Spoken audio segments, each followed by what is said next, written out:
दिल्ली दंगों के दौरान आईबी अफसर अंकित शर्मा की हत्या से जुड़े मामले में कड़कड़डुमा कोर्ट का अहम फैसला आ गया है।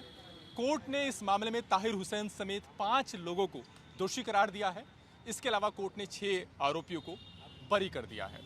हमारे साथ इस पर बात करने के लिए आरोपियों की तरफ से जो वकील हैं अब्दुल गफ्फार, वो हैं। गफ्फार साहब, इस मामले में जो कोर्ट का जो फैसला रहा है, पहले तो आप विस्तार से ही बता दीजिए कि आज कोर्ट ने किन किन लोगों को दोषी ठहराया है, किन किन धाराओं के तहत दोषी ठहराया है और किन को आरोप मुक्त यानी बरी कर दिया। ये चार्जशीट जो फाइल हुई थी टोटल 11 लोगों के खिलाफ हुई थी। 11 में से 6 लोगों को कोर्ट ने एक्विट कर दिया है, बरी कर दिया है और 5 लोगों को कन्विक्ट किया है। और जो इंक्लूडिंग ताहिर हुसैन, जो कन्विक्ट किया इनका नाम है Nazim Qasim, Tahir Hussain, Anas and Javed. As far as the offence is concern 302 murder के लिए किया है, किडनैपिंग 365, 147, 148 रोइटिंग के सेक्शंस एंड वायलेशन ऑफ 144 के लिए इन्होंने कन्विक्ट किया है। ताहिर हुसैन के जो एडिशनल किया है 153 किया है इन्फ्लेमेटरी स्पेसिस के लिए। सभी जो आरोपी हैं उन पर जब चार्जशीट दायर की गई थी तो 120 बी भी लगाई गई थी पुलिस की तरफ से, लेकिन कोर्ट ने उस धारा को ड्रॉप आउट कर दिया है। इसके पीछे पुलिस ने ड्रॉप नहीं किया, सॉरी कोर्ट ने ड्रॉप कर दिया है। ये एलिज किया था इन्वेस्टिगेशन एजेंसी ने कि लार्जर कॉन्स्पिरेसी है, कॉन्स्पिरेसी के रिजल्ट में ये ऑफेंस हुआ है। But despite the best effort of the prosecution they could not prove the charge of the conspiracy, even not a single evidence come against the accused person.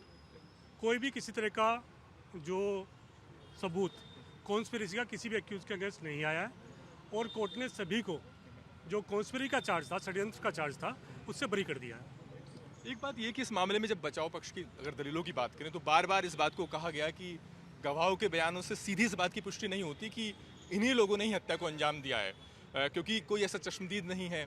ये भी कहा गया कि गवाहों के बयान बहुत देर बाद हुए और ऐसे में इनके बयानों में विरोधाभास भी है। इन सब के बावजूद भी आखिर क्या वजह रही, आपको लगता है कि प्रोसिक्यूशन ऐसी क्या चीज़ें लेकर आया जिसके आधार पर कोर्ट ने माना कि 5 लोगों का तो दोष बनता ही है? Sir there is one problem, हमें अभी कॉपी नहीं मिली है जजमेंट की, वो रेडी नहीं है।